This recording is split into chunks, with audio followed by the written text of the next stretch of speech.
নমস্কার। S Bangla digital আপনাদের সকলকে স্বাগত। আমাদের নতুন শো কথা হোক, যেখানে আমরা বিভিন্ন ফিল্ডের যারা ব্যক্তি রয়েছে, বিভিন্নভাবে তারা কাজ করে যাচ্ছে, সমাজকর্মী হোক কিংবা রাজনীতিবিদ কিংবা অন্যান্যরা, তাদেরকে আমরা আমাদের স্টুডিওতে নিয়ে আসি এবং তাদের যে এক্সপিরিয়েন্স, তাদের যে অভিজ্ঞতা, সেই অভিজ্ঞতার ব্যাপারে আলোচনা করি। এছাড়াও রাজনীতি থেকে শুরু করে সাধারণ ঘটনাবলীর আলোচনা পর্যালোচনা হয়ে থাকে। আজকে আমাদের যিনি অতিথি, তিনি কুচবিহার, দিনহাটা এবং কুচবিহারের বাইরেও রাজনৈতিক ব্যক্তিত্বদের মধ্যে একটি পরিচিত মুখ। আমরা যদি তার কথা থেকে তাকে মুখ দেখেই কিংবা হয়তো নাম শুনলেই সবাই তাকে চিনে যাবে। তার নামটা আমরা তার মুখ থেকে শুনবো, তার আগে তার পরিচয় অল্প একটু জানিয়ে রাখি। তিনি 2018 থেকে শুরু করে 23 খ্রিস্টাব্দ পর্যন্ত, সাল পর্যন্ত বামুনহাট যে জিবি রয়েছে গ্রাম পঞ্চায়েত, সেখানে উপপ্রধান হিসেবে কর্মরত ছিলেন। তারপর থেকে প্রায় 2023 সাল পর্যন্ত তিনি কিন্তু প্রধানের পদটি অতিবাহিত করেন এবং বর্তমান সময়ে তারপর থেকে 2023-এর পর থেকে কিন্তু তিনি তৃণমূল কংগ্রেস দিনারা 2 নং যে ব্লক রয়েছে, সেই ব্লক সভাপতি হিসেবে কিন্তু কর্মরত বা নিযুক্ত রয়েছেন। এবং তার কাছে কিন্তু রয়েছে রাজনৈতিক দিক থেকে এক বিশাল অভিজ্ঞতা। আমরা জানি আগামী বছর বিধানসভা ভোট এবং সেই আগামী বছরের বিধানসভা ভোট যদি অনেকটা দূরে, তার দাদামা কিন্তু এখন থেকেই বেজে গিয়েছে। তার ব্যাপারে কয়েকটা প্রশ্ন আমরা তার কাছ থেকে জেনে নেব। নমস্কার আপনাকে। নমস্কার। আপনার পরিচয়টা একটু আমাদের ভিউয়ার্সদের যদি বলেন। আমি দীপক কুমার ভট্টাচার্য, সভাপতি দিনহাটা 2 নং ব্লক তৃণমূল কংগ্রেস কমিটি। আজকে আমাদের যে বিষয়টা হলো সেটা হলো বিভিন্ন রাজনৈতিক যে ঘটনাবলীগুলো ঘটে যাচ্ছে। আমরা সকলেই জানি, আপনি যেহেতু তৃণমূল কংগ্রেস এর অন্যতম একজন সদস্য, দিনাটা 2 নং ব্লকের সভাপতি, সেক্ষেত্রে আমরা সরাসরি যে প্রশ্নগুলি সেগুলোর মধ্যে চলে যাব। আপনাদের দল গত নির্বাচনে বিভিন্ন ধরনের প্রতিশ্রুতি দিয়েছে, প্রত্যেক বছর বিভিন্ন দল দেয়, তো সেই প্রতিশ্রুতিগুলির মধ্যে কতগুলো আপনারা বাস্তবায়িত করতে পেরেছেন? আমরা তো এই কথাটা বলি যে আমাদের তৃণমূল কংগ্রেস, আমরা যার সর্বভারতীয় নেত্রী আমাদের মমতা ব্যানার্জি মাননীয়, তিনি যে কথাগুলো বলেন সেগুলো তিনি কাজে করে দেখান। আমরা যদি দেখি, গত বিধানসভা নির্বাচনের আগে তিনি বলেছিলেন যে লক্ষ্মীর ভান্ডারের কথা, এবং বিধানসভা নির্বাচন মিটে যাওয়ার পর তিনি কিন্তু সবার প্রথম লক্ষ্মীর ভান্ডারের কিন্তু ব্যবস্থা করে দিয়েছেন।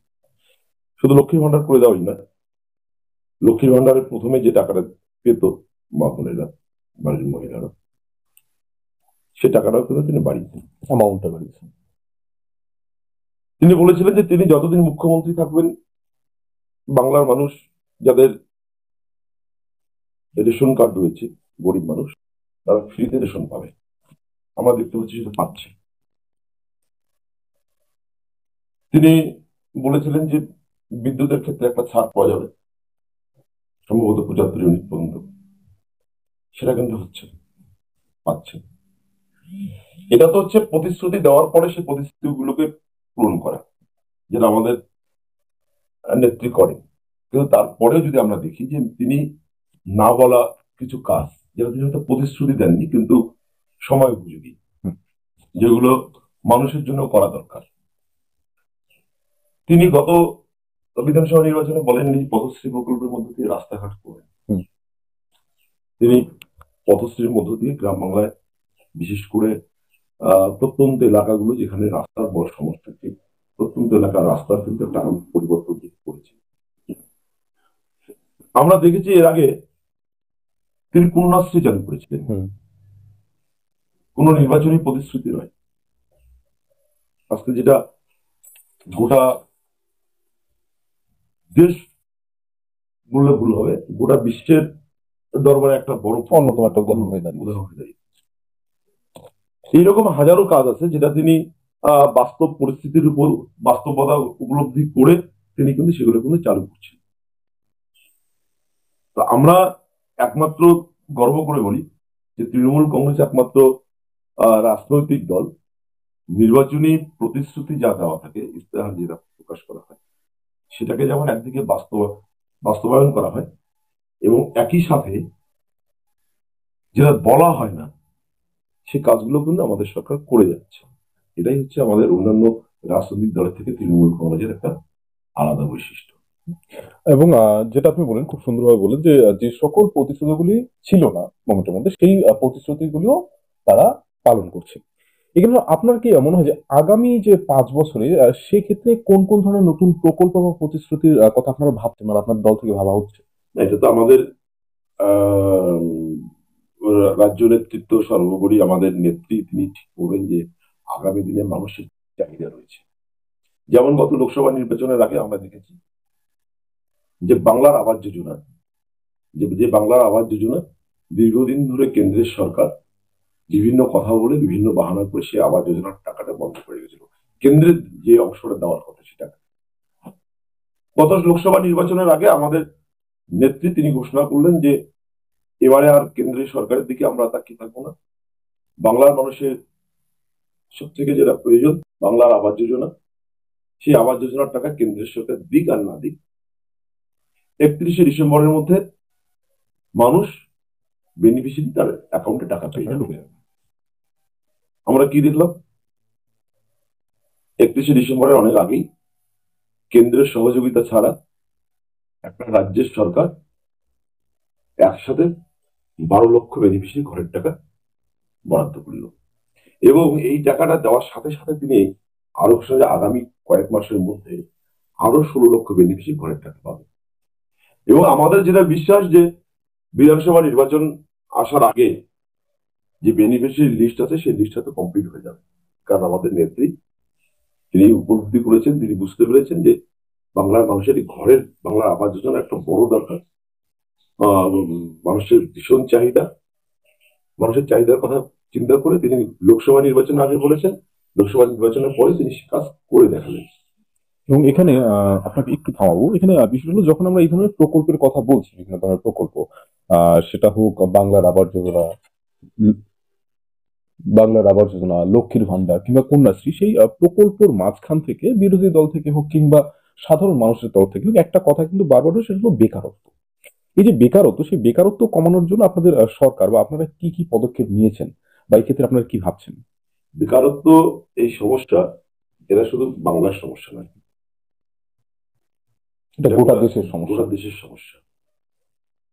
তো আমরা এটুকু বলতে পারি, গোটা দেশে যেখানে বেকারত্বের হার বৃদ্ধি পাচ্ছে, বাংলা কিন্তু সেখানে নজির তৈরি করেছে। বাংলা কিন্তু বেকারত্বের হার কিন্তু দেশের অন্যান্য রাজ্যের তুলনায় কিন্তু কমানো হচ্ছে। তো এটা একটা আমাদের একটা বড় সাফল্য। বিভিন্ন প্রতিকূল পরিবেশের মধ্য দিয়ে আমাদের সরকারকে চলতে হয়। আজকে সরকার যখন আসে তখন বামফ্রন্ট সরকারের 1 লক্ষ কোটি টাকা একটা দেনার বোঝা ছিল, প্রচুর টাকা সেখানে সরকারকে একটা সুদ দিতে হয়। হুম। তারপরেও বিভিন্ন ধরনের সামাজিক প্রকল্পগুলোকে, যেগুলো একটা দিনের জন্য কিন্তু বন্ধ হয়নি, হুম। একদম নিয়মিত ভাবে মানুষ তার পরিষেবা পেয়ে যাচ্ছে। আজকে আমরা শুনিনি যে টাকার অভাবে কন্যাশ্রী টাকা পাচ্ছে না। আমরা শুনিনি যে এবছর টাকার অভাবে ওই স্বাস্থ্যসাথী সাইকেল, সবুজ সাথী যে সাইকেলটা দেওয়া হয়, সেই সাইকেলে দেওয়া হচ্ছে। এটা কিন্তু নিয়ম করে দেওয়া হচ্ছে। বা যে মা বোনেরা যে লক্ষ্মীর ভান্ডার পাচ্ছে, হুম। সেটাও কিন্তু একদম নিয়ম করে প্রত্যেক মাসে পেয়ে যাচ্ছে। এই এত বড় একটা আহ ঋণের পরেও রাজ্যের বিভিন্ন প্রকল্প চালু আছে। রাজ্যের কিন্তু সামাজিক প্রকল্প চালু আছে। তারপরে কেন্দ্রীয় সরকারের বাংলার প্রতি যে একটা বৈষম্য, বাংলার প্রতি যে একটা বৈমাতৃসুলভ যে মনোভাব, যে বাংলাকে কি করে ভাতে মারা যায়, বাংলার ন্যায্য পাওনাগুলো, সেগুলো কেন্দ্রের সরকার বিভিন্নভাবে কিন্তু সেটাকে কিন্তু আটকে রেখেছে। আজকে সেই টাকাগুলো কেন্দ্রের সরকার যদি সঠিক সময় যদি মিটিয়ে দিত, তাহলে তো বাংলা হয়তো আরো উন্নয়নটা হয়তো আরো অনেক বেশি করে হতো। সেক্ষেত্রে প্রত্যক্ষ এবং পরোক্ষভাবে আরো বেশ কিছু বেকারের কিন্তু কর্মসংস্থান হতো। তো সেক্ষেত্রে আমরা বলবো যে কেন্দ্রের সরকারের একটা অসহযোগিতা আছে। এবং আমরা বলি যে যে কেন্দ্রের সরকার, নরেন্দ্র মোদী, আমাদের মাননীয় প্রধানমন্ত্রী, তিনি যে প্রতিশ্রুতিগুলি দিয়ে তিনি আজকে ক্ষমতায়, হুম। তার মধ্যে অন্যতম হচ্ছে যে বছরে 2 কোটি বেকার যুবক বেকার যুবতীকে যুবকরা চাকরি চাকরি দেওয়া। দেবে। আজকে যদি বছরে 2 কোটি বেকার যুবক যুবতী চাকরি দিত, তাহলে এটা গোটা ভারতবর্ষের বেকার যুবক যুবতীর মধ্যে উচ্ছ্বাসের একটা ব্যাপার থাকে। তো সেক্ষেত্রে গোটা দেশের মধ্যে যদি 2 কোটি হয়, আমি ধরে নেই তর্কের ক্ষেত্রে আমার বাংলার থেকেও 10 লাখ যুবক যুবতী সেখানে অবশ্যই। চাকরি পেত। তাহলে হয়তো আজকে আহ 11 বছর মতো হতে চললো কেন্দ্রের বিজেপি সরকারের পরে। তাহলে সেই হিসাবে আমাদের এখান থেকেও বছরে 10 লাখ করেও যদি বেকার যুবক যদি চাকরি পেত, তাহলে সেক্ষেত্রে কমপক্ষে হলো 1 কোটির এক উপরে। এক কোটির উপরে বেকার যুবক চাকরি পেত, তাহলে কিন্তু সেটা কিন্তু অনেকটা কিন্তু সমাধান হয়ে যেত। তো এই সমস্যাটা শুধু রাজ্যের সমস্যা না, এটা দেশের সমস্যা। এটা শুধুমাত্র রাজ্য সরকারকে আহ, বলে এর সমাধান হয় এমনটা না। তো আমরা দেখতে পাই যে কেন্দ্রের সরকারের এক্ষেত্রে বিশেষ করে বাংলার মানুষের প্রতি যে একটা উদাসীনতা। যার জন্য ওদের কিছুটা সমস্যা। তবে আমরা এটুকু বলতে পারি, দেশের অন্যান্য রাজ্যের নিরিখে বাংলা ভালো জায়গায় আছে। এবং এক্ষেত্রে আরো একটা প্রশ্ন যেখানে আমরা যাবো, যে সরকারি চাকরির বর্তমান পরিস্থিতি, বিভিন্ন জায়গায় আমরা আন্দোলনগুলো দেখছি, তো সেই সরকারি চাকরিগুলো অনেক ক্ষেত্রে হয়তো পরীক্ষা হচ্ছে, রিক্রুটমেন্ট হচ্ছে না, এক্ষেত্রে কি কোনো রাজনৈতিক বাধা রয়েছে, না প্রশাসনিক কোনো ধরনের অসুবিধা রয়েছে? আমাদের সরকার প্রত্যেকটা ক্ষেত্রে আমরা যেটা দেখতে পারি, ছেলে মেয়েদের যখন চাকরির ব্যবস্থা করে, বিশেষ করে বামফ্রন্ট এবং বিজেপি যৌথ উদ্যোগ নিয়ে কি করে সেটাকে হাইকোর্টে গিয়ে একটা মামলা ঠুকে দেওয়া, হাইকোর্টে একটা মামলা করে রিক্রুটটাকে বন্ধ করে দেওয়া, এই একটা প্রতিবন্ধকতা সৃষ্টি করা। আমি তো মনে করি যে রাজ্য সরকার যে মহৎ উদ্দেশ্য নিয়ে বিভিন্ন চাকরির পরীক্ষাগুলো নিচ্ছে বা চাকরির ব্যবস্থা করছে বিভিন্ন দপ্তরে, সেক্ষেত্রে বাম বিজেপি যৌথ উদ্যোগ নিয়ে সেই প্রক্রিয়াটাকে একটা ভণ্ডুল করে দেওয়ার চেষ্টা চালাচ্ছে। সেটা পরোক্ষ বা প্রত্যক্ষ হবে। এসএসসি হোক আর অন্য কোনো ডিপার্টমেন্ট, যখনই কোনো চাকরির ব্যবস্থা আসবে, ঠিক আমরা দেখতে পারি যে বামফ্রন্ট বিজেপি যৌথ উদ্যোগ নিয়ে একটা হাইকোর্টে গিয়ে একটা মামলা ঠুকে দিল। আর যে মামলা দিনের পর দিন সে মামলাটাকে টেনে নিয়ে যাওয়া দিতে হচ্ছে, আর প্রক্রিয়াটাকে অযথা একটা ডিলে করা হচ্ছে একটা ব্যাপার। তো এবার যখন আমরা এই চাকরি থেকে বা বেকারত্ব থেকে বের হয়ে যাব, একটা কথা বারবার, সেটা শুধু আবারও বলছি, এটা শুধু পশ্চিমবঙ্গের সমস্যা না, পুরো ভারতবর্ষের একটা ব্যাপার আছে। আহ সাম্প্রতিক সময়ে যদি আমরা দেখি, মানে অনেক সাধারণ মানুষ বলছেন যে আইন শৃঙ্খলার যে বিষয়গুলো রয়েছে, অপরাধ বা এই সকল বিষয়গুলো কিন্তু অনেকটা বেড়ে গিয়েছে। এক্ষেত্রে আপনার দৃষ্টিভঙ্গি কি থাকবে? আমি বলবো যে এটা বিরোধীদের তোলা একটা অভিযোগ, মানে একটা অভিযোগ। সর্বোপরি এক শ্রেণীর মিডিয়া এটাকে একটা বাজেভাবে একটা প্রচার করার চেষ্টা চালাচ্ছে।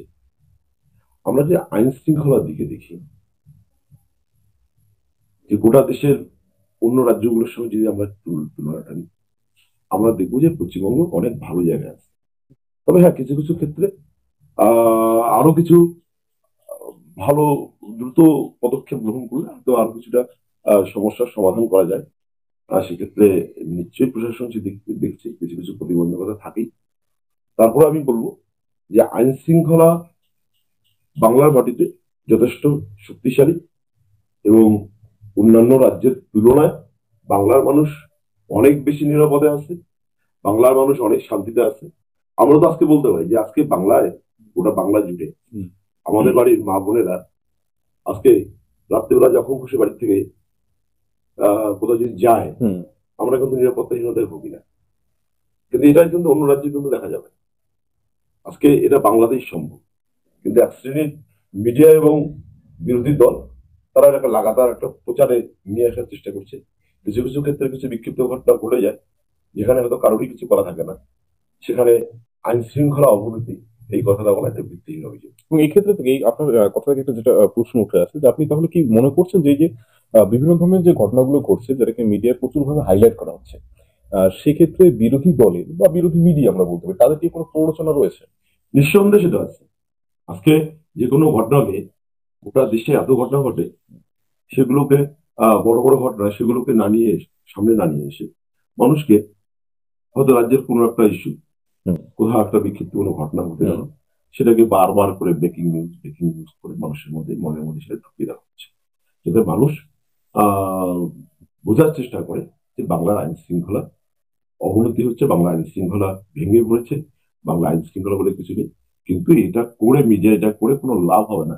কারণ আমরা দেখেছি যত তৃণমূল কংগ্রেসের বিরুদ্ধে যত বারবার এই ধরনের প্রচার করা হয়, বা রাজ্য সরকারের বিরুদ্ধে এই ধরনের প্রচার করা হয়, ঠিক পরের নির্বাচনে সরকার তার থেকে আরো অনেক শক্তিশালী হয়ে ফিরে আসে। এবারও হয়তো কিছু কিছু প্রচার হয়তো এখনো আহ করার সুযোগ পাচ্ছে না, হয়তো করবে।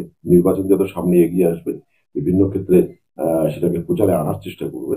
কিন্তু সেটা করে কোনো লাভ হবে না, কারণ বাংলার মানুষের মমতা ব্যানার্জির প্রতি একটা আস্থা আছে, বিশ্বাস আছে। বাংলার মানুষ মমতা ব্যানার্জিকে ভরসা করে, বাংলার মামাটি মানুষের সরকারকে ভরসা করে, বিশ্বাস করে, যার জন্য এগুলো করে নিজেরও কোনো লাভ হবে না, বিরোধী দলের কোনো লাভ। এবার আমরা যদি মানে আইন শৃঙ্খলা এবং এই যে বিভিন্ন ধরনের আমরা কথাগুলো বললাম, যেমন আইন শৃঙ্খলা বা মা বোনদের সুরক্ষা, তার বাইরে থেকে যদি আমরা বের হয়ে দেখি, সেক্ষেত্রে এটা রাজনীতির অংশ না হয়েও বিশাল বড় একটা অংশ। তার কারণটা কোনো একটা রাজ্য বা কোনো একটা গোটা দেশের ভবিষ্যৎ কিন্তু বর্তমানে রয়েছে স্কুল এবং কলেজের মধ্যে। তো এই যে স্কুল এবং কলেজগুলো রয়েছে বা বিদ্যালয়, বিশ্ববিদ্যালয়, মহাবিদ্যালয় যেগুলো রাজ্যের মধ্যে রয়েছে, সেগুলোর পরিকাঠামোগত উন্নয়নের জন্য আপনাদের রাজনৈতিক দল কি কি পদক্ষেপ নিয়েছে বা আপনারা কি কি ভাবছেন? প্রথম কথা হচ্ছে যে আমাদের সরকার শিক্ষা স্বাস্থ্যকে একটা আলাদা গুরুত্ব দেয়, যার জন্য আমরা দেখতে পাই কুচবিহারের মানুষ, আমরা পঞ্চানন বিশ্বকর্মা বিশ্ববিদ্যালয় আমরা পেয়েছি, কুচবিহারে আমরা মেডিকেল কলেজ পেয়েছি, ইঞ্জিনিয়ারিং কলেজ পেয়েছি, প্রচুর মাধ্যমিক স্কুলগুলোকে উচ্চ মাধ্যমিকে রূপান্তরিত করা রূপান্তরিত হয়েছে। করা হচ্ছে। তো সেক্ষেত্রে পরিকাঠামোর দিক থেকে কি কোনো স্কুলে ঘাটতি আছে বলে আমরা মনে করি না।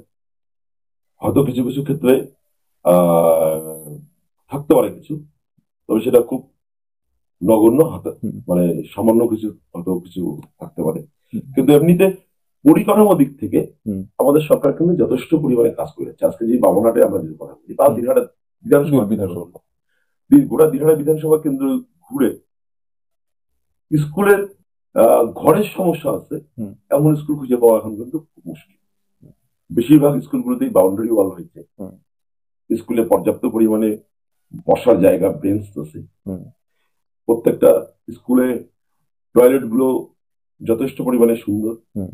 যেটা আজ থেকে কিছু বছর আগেও যেটা আগে ভাবা যেত না, আজকে কিন্তু সেই জায়গাগুলো কিন্তু সরকার দ্রুততার সঙ্গে, একটা সরকারের বয়স কিন্তু এই খুব বেশি না, কিন্তু তার মধ্য দিয়েও যেভাবে কাজ করে চলছে, আজকে স্কুলের ছেলেমেয়েরা বিনা পয়সায় বই পাচ্ছে, বই পাচ্ছি। স্কুলের ছেলেমেয়েরা পোশাক পাচ্ছে, এটাও এটাও একজন। একটা পরিকাঠামোগত উন্নতির মধ্যে পড়ে এবং একই সাথে সাইকেল পাচ্ছে, যেটা বড় কথা। বাচ্চা কাচ্চারা সাইকেল পাচ্ছে, কন্যাশ্রীর মতো প্রকল্প, রূপশ্রীর মতো প্রকল্প, সেটা ছাত্রছাত্রীরা কোনো না কোনো ভাবে বেনিফিট পাচ্ছে। তো এবার বিষয়টা হলো যে যখন আমরা এই ধরনের কাজ করছি, তখন অনেক ক্ষেত্রে এটা বিরোধী দলের থেকে যেটা বারবার একটা প্রশ্ন আসে বা আমরা বলতে পারি অভিযোগ আসে, যে সরকার বিভিন্ন প্রকল্প যেগুলো রয়েছে সেই প্রকল্প তহবিল সেটার ব্যবহারের মধ্যে মানে স্বচ্ছতা নেই বা এটার মধ্যে কোনো ধরনের দুর্নীতি রয়েছে। তো এই প্রশ্নটা আপনারা কিভাবে দেখছেন? বিরোধীদের অভিযোগ করতে হয়, অভিযোগ করে। হুম, আজকে কন্যাশ্রীতে দুর্নীতি হয়, হুম, এই একটা প্রকল্প, এরা যদি বলে, হুম, আপনাদের কি মনে হয় কোথায় দুর্নীতি হচ্ছে, এখানে কে দুর্নীতি করবে? এগুলো অভিযোগ করতে হয়। লক্ষ্মীর ভান্ডার দিচ্ছে, হুম, বেনিফিশিয়ারি অ্যাকাউন্টে অ্যাকাউন্টে টাকা পৌঁছে যাচ্ছে, কোথায় দুর্নীতি এখানে? বাংলা আবাস যোজনা, মানুষের অ্যাকাউন্টে অ্যাকাউন্টে ঘরের টাকা পৌঁছে যাচ্ছে। আজকে গ্রাম পঞ্চায়েত, আমাদের বিডিও অফিস থেকে প্রতিনিয়ত টিম গিয়ে ভিজিট করছে, কাজ কতটা কি করলো সমস্ত প্রতিনিয়ত সেটা দেখছে। তো এই দুর্নীতি বিরোধীদের একটা প্রচলিত শব্দ, এই শব্দটা ব্যবহার না করে ওরা কিছু বলতে পারে না। বলুন না যে সরকার কি কি উন্নয়ন করছে, সেই কথাগুলো একবার বলার সাহস থাকলে বলে দেখা যে সরকার এই উন্নয়নমূলক কাজ করছে। এক্ষেত্রে আমরা যদি দেখি দুর্নীতির কথা যেহেতু উঠলো বিষয়টা, আহ ট্যাপ নিয়ে কিছুদিন আগে একটা ঘটনা আমরা সকলেই জানি যে আহ, একটা জেলা, বিশেষ করে একটা জেলার মধ্যে ঘটনাটা ঘটেছে যে সেই বিদ্যালয়ের যে শিক্ষার্থী তাদের বদলে সেই টাকাটা অন্য অ্যাকাউন্টে, এই ক্ষেত্রে এই যে ভেরিফিকেশনের মধ্যে কোনো কোথাও কি কোনো গাফিলতি থেকে গিয়েছিল? না, গাফিলতি কিছু থাকতে পারে বলে আমি তো মনে করি না, কারণ প্রথম কথা হচ্ছে যে এই যে ব্যাপারটা, এটা কিন্তু সম্পূর্ণভাবে মানে একটা আলাদা জায়গা থেকে করা, এটা কিন্তু এর সঙ্গে কিন্তু দলের কেউ যুক্ত আমরা না। রাজ্যগত সরকারিগত ভাবে কোনো এটা এটা কিন্তু একটা কি বলবো এটাকে, এটা অনেকটা সিস্টেমটারই একটু সমস্যা যেভাবে করছিল। হুম, তারপরে তৃণমূলের কেউ এর সঙ্গে যুক্ত আছে, আজ পর্যন্ত কেউ সেটা বলতে পারেনি, বা তৃণমূল বা অন্য কোনো ভাবে কেউ যুক্ত, এটা হুম, কেউ বলতে পারেনি। হুম, এটা শুধু পশ্চিমবঙ্গে নয়, এই ধরনের হ্যাকাররা বিভিন্ন সময় এটা করে থাকে, সেটা ভারতবর্ষের বাইরেও অন্য দেশেও গেলেও সেটা দেখা যায়। কারণ এখানে কারো কিছু করার থাকে না। তবে সরকার আরো বেশি সচেতন যে আগামী দিনে যাতে কেউ এই ধরনের কাজগুলো করতে না পারে, যাতে কোনো বেনিফিশিয়ারি টাকা যাতে কারো অ্যাকাউন্টে চলে না যায়, সে জায়গাটা দেখবে, অবশ্যই দেখবে। এবং এক্ষেত্রে আরেকটা যেটা বিষয় আসে যে যদি আমরা ধরে নিলাম যে তৃণমূল কংগ্রেসের কোনো একজন ব্যক্তি কোনোভাবে দুর্নীতিগ্রস্ত হলেন এবং এটা প্রমাণিত, সেক্ষেত্রে আপনাদের দলের থেকে কি ধরনের পদক্ষেপ নেওয়া হবে বলে আপনি মনে করেন? আমাদের দল কখনো দুর্নীতিকে প্রশ্রয় দেয় না। যদি কেউ দলের নাম ভাঙিয়ে দুর্নীতি করার চেষ্টা করে, সেই প্রমাণ যদি আমাদের কাছে আসে, আমরা দলীয়ভাবে যেমন তার বিরুদ্ধে ব্যবস্থা গ্রহণ করব, প্রশাসনের সঙ্গে কথা বলে প্রশাসনিকভাবে যাতে তার বিরুদ্ধে ব্যবস্থা গ্রহণ করা যায়, আমরা সেই জায়গাটা দিই। অবশ্যই এটা শুনে খুব ভালো লাগলো যে আজকে যদি তৃণমূল কংগ্রেসে কোনো দুর্নীতি হয় বা কেউ যদি দুর্নীতি করে, সেক্ষেত্রে তৃণমূল কংগ্রেসের পক্ষ থেকে আহ পদক্ষেপ নেওয়া হবে তার বিরুদ্ধে, এর যে একটা আশ্বাস, সেই আশ্বাস কিন্তু আমরা ওনার কাছ থেকে পেয়ে গেলাম। এবার আরো একটা কথা, বারবার এটা বিরোধী দলের লোকেদের, উনি যেটা বললেন যে বিরোধী দলের লোকেরা অভিযোগ করবে, তো এটাও একটা অভিযোগ, আর সেটা হলো বিরোধী দল বিভিন্ন ধরনের সমালোচক, রাজনৈতিক সমালোচক যারা রয়েছেন তারা বলছেন যে রাজ্যে বিরোধী কণ্ঠ যেটা আছে সেটা বারবারকে রোধ করা হচ্ছে, বা বিরোধী দলের যে মন্তব্য, সেই মন্তব্যগুলোকে দাবিয়ে দেওয়া হচ্ছে। তো এই যে বিষয়টা, এই বিষয়টা আপনি কিভাবে দেখছেন এবং এটার মধ্যে কতটা সত্য এবং কতটা মিথ্যা বা কল্পনা বলে আপনি মনে করেন? বিরোধীদের কণ্ঠ রোধ করা হয়, তাহলে এই অভিযোগটা বিরোধীরা করলো কি করে? কণ্ঠ যদি রোধী থাকে, তাহলে এই অভিযোগটা তো করতে পারতো। একদম। প্রথম কথা হচ্ছে যে বিরোধীদের কণ্ঠ রোধ করার কোনো ব্যাপার নেই। এই মুহূর্তে দাঁড়িয়ে আমরা যদি চারিদিকে তাকাই, বিরোধীদের অস্তিত্ব সেইভাবে খুঁজে পাওয়া যায় না। বিরোধী আছে বলে আমরা মনে করি না। একমাত্র কোথাও যদি কখনো দুর্ঘটনা ঘটে, কোনো অঘটন ঘটে যায়, কিছু কিছু মিডিয়ার মাধ্যমে বিরোধীরা কিছু কথা বলার চেষ্টা করে, তার বাইরে বিরোধীদের মাঠে ময়দানে আমরা খুঁজে পাই না। আমরাও চাই যে বিরোধীরা একটু মাথা তুলে দাঁড়ান, একটু আওয়াজ দিক, মানুষের জন্য কাজ করুক, মানুষের পাশে দাঁড়ান। আজকে গোটা দিনহাটা বিধানসভা কেন্দ্র জুড়ে যদি আমরা তাকাই, এমন কোন অঞ্চল খুঁজে পাবো না যে যেখানে মানে বিরোধীদের কোনো অস্তিত্ব আছে। সে বামফ্রন্টই হোক আর বিজেপি হোক, বিরোধীদের কোনো অস্তিত্ব নেই। তা বিরোধীরা যদি বলে থাকে যে তাদের কণ্ঠ রোধ করার চেষ্টা করা, সেটা তাদের নিজস্ব ব্যাপার, ব্যক্তিগত ব্যাপার, এর সঙ্গে আমাদের কোনো ব্যাপার নেই। আমরা বিরোধীদের সবসময় খুঁজে থাকি, কোথায় বিরোধীরা, দেখতেও চাই। হুম। এবং আপনার কথাটা খুব সুন্দরভাবে আপনি গুছিয়ে বললেন ব্যাপারটা। এবং একই সাথে আমরা যদি দেখি এগুলো, যখন আমরা এই রাজনীতির কথা বলছি, একটা বারবার কথা উঠে আসছে, আমরা জানি বড়রা অনেক সময় বলে যে রাজনীতিতে যেতে নেই, নতুন প্রজন্ম যারা আছে, তো সেই নতুন প্রজন্মের রাজনীতিতে অংশগ্রহণ করার কতটুকু সুযোগ রয়েছে এবং তারা কিভাবে এই যে রাজনৈতিক যে বিষয়গুলো আছে সেই বিষয়গুলোকে ট্যাকেল করতে পারে, যেহেতু আপনি রাজনৈতিক ব্যাকগ্রাউন্ড থেকে আসেন, নতুন প্রজন্মের রাজনৈতিক যারা রয়েছে তাদের জন্য কি বার্তা থাকে? আমি তো আমরা নিজে ব্যক্তিগতভাবে বলবো, আমার দল বলে যাবে যে আগামী প্রজন্মকে উঠে আসতে হবে, রাজনীতির হাল তাদেরকে ধরতে হবে। কারণ আগামী দিনে বাংলার যে উন্নয়ন, সেই উন্নয়নের ধারাটাকে আমাদের অব্যাহত রাখতে হবে।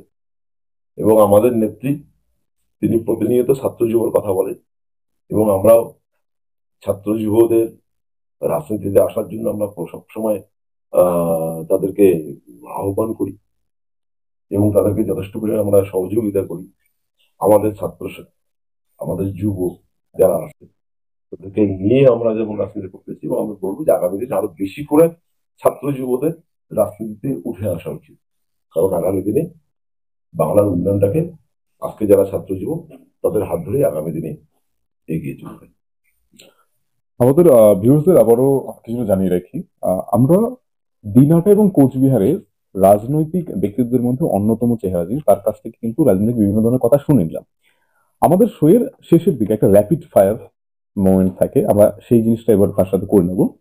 তার আগে তাকে ব্যাপারটা জানিয়ে নিই বা আপনাদেরও জানিয়ে নিই যে আমরা কয়েকটা শব্দ দেবো, সেই শব্দটা শোনার পর আপনার যা মনে হয় সেই শব্দের ব্যাপারে সেটা বলবেন 1 মিনিট বা 2 মিনিটের মধ্যে। তো আমি এরকম 5টা শব্দ দেবো এবং 5টি শব্দের ব্যাপারে আপনার নিজের থেকে যেটা মনে হয় সেটা বলবেন। প্রথম যে শব্দ থাকবে সেটা হবে দুর্নীতি। দুর্নীতি বিরোধীদের একটা প্রচলিত শব্দ, যেটা দিয়ে সেটা প্রত্যেকটা মুহূর্তে তারা বলার চেষ্টা করে, সরকারের বিরুদ্ধে আঙুল তোলার চেষ্টা করে, এবং আমি তো মনে করি এই দুর্নীতির নাম করে কেন্দ্রীয় এজেন্সিকে কাজে লাগিয়ে রাজ্য সরকারের বিরুদ্ধে, সে শুধু বাংলা সরকার না, যে সরকারই হোক না কেন, যে বিরোধী সরকারকে যে শায়েস্তা করার যে মানসিকতা, এটা বাংলার মানুষ বা দেশের মানুষ এটা ভালোভাবে নিচ্ছে। আর দ্বিতীয় সংযোজকে ভুতুরে ভোট। এটা নতুন কিছু নয়, গোটা দেশের মানুষের কাছে আজকে পরিষ্কার যে দিল্লি এবং মহারাষ্ট্রে ভুতুরে ভোটকে কেন্দ্র করে বিজেপি দুই রাজ্যে ক্ষমতা এসেছে। বাংলায় তার পরিকল্পনা চালাচ্ছে, কিন্তু বাংলার মানুষ রাজনৈতিকভাবে অনেক বেশি সচেতন। এখানে তৃণমূল কংগ্রেসের বুথ লেভেল পর্যন্ত যে শক্তিশালী সংগঠন, এখানে ভুতুরে ভোট দিয়ে কিছু করতে হবে না। ইডি সিবিআই যতই চেষ্টা করুক ইডি সিবিআই কে কাজে লাগানো, যত বারবার করে ইডি সিবিআই কে তৃণমূলের বিরুদ্ধে কাজে লাগাবে, তৃণমূল তত বেশি শক্তিশালী হবে, আর মানুষের আস্থা তৃণমূল কংগ্রেসের উপরে তত বেশি করে বাড়বে। এটা নতুন কিছু বলার নেই। বাংলাদেশি ভোটার। বাংলাদেশি ভোটার, এটা নির্বাচন কমিশনারের ব্যর্থতা। কারণ বাংলাদেশ থেকে যদি কোনো ভোটার এই রাজ্যে ভোট তোলে, তাহলে নির্বাচন কমিশন কি ঘুমিয়ে থাকে? আমি মনে করি এটা বাংলাদেশি ভোটার যদি থেকে থাকে বা ভুতুরে ভোটার যদি থেকে থাকে, এই ক্ষেত্রে নির্বাচন কমিশনারের জবাব দেওয়ার সময়। অনুপ্রবেশ। এটা কেন্দ্রীয় সমস্যা। প্রতিনিয়ত বিএসএফ বর্ডারে গার্ড দিচ্ছে, বা অন্যান্য সীমান্তেও যে যেখানে পাহারায় থাকে কেন্দ্রীয় এজেন্সি, কেন্দ্রীয় সরকারের নেতৃত্বাধীন চলে, তাদের আরো বেশি শক্তিশালী হওয়া উচিত। আর এই অনুপ্রবেশের দায় কেন্দ্রীয় সরকারকে নিতে হবে। এবং যেহেতু অনুপ্রবেশ কথাটা আসলে, আর একটা প্রশ্নের মাধ্যমে আজকের আমাদের কথা হোক এপিসোড আমরা শেষ করব। আমরা জানি কিছুদিন আগের ঘটনা, উত্তরবঙ্গ উন্নয়ন মন্ত্রী উদয়ন গুহ তিনি একটা পোস্ট করেছেন বিএসএফ দের বিরুদ্ধে একটা অভিযোগ করে, যে আজকে যে সকল 2 নম্বরই বা আমরা বলতে পারি গ্রাম্য ভাষায় বলা হয় যে কার্যকলাপ গুলো হচ্ছে, সেক্ষেত্রে বিএসএফ দের মদত রয়েছে। এই বিষয়টা আপনি কিভাবে দেখেন? আমিও সহমত। কারণ যেভাবে কাঁটাতারের বেড়া, 24 ঘন্টা বিএসএফ এর পাহারা, বিএসএফ যদি পাহারা দেয়, বিএসএফ এর সহযোগিতা ছাড়া ওই গরু তো দূরের কথা, একটা বিড়াল কুকুরও পার হতে পারবে না। আজকে যতটুকুই এখানে আহ পাচার হোক না কেন, যতটাই আহ যাই ঘটুক না কেন বর্ডারে, সম্পূর্ণভাবে এটা বিএসএফ এর গাফিলতি বা বিএসএফ এর সহযোগিতা। আপনাকে অসংখ্য ধন্যবাদ আমাদের স্টুডিওতে আসার জন্য। এবং শেষবারের মতো আমাদের স্টুডিও যারা ভিডিওটা দেখবে বা আজকের প্রতিদিন দেখবে, তাদের জন্য কি বার্তা থাকবে? আমি সবাইকে বলবো যে শুধু এই ভিডিও নয়, এটা